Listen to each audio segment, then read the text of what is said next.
خیریت باشه رئیس. حال دیگه میتونی چهرت در آینه ببینی. میتونم ببینم؟ میترسی؟ شاید.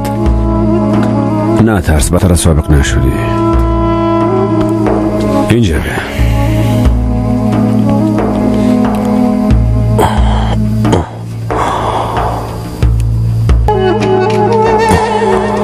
من یادم نمیشناسم رئیس. من میشناسم. روزی خواهد شد که هر کس رو میشناسه و خوبم میشناسه. با من اعتماد کن. لباسات جمع کن که میریم. کجا؟ روز تولدت رو تجلیل میکنیم. روز تولد؟ امروز روز تولد تو است. یک لحظه فکر کن.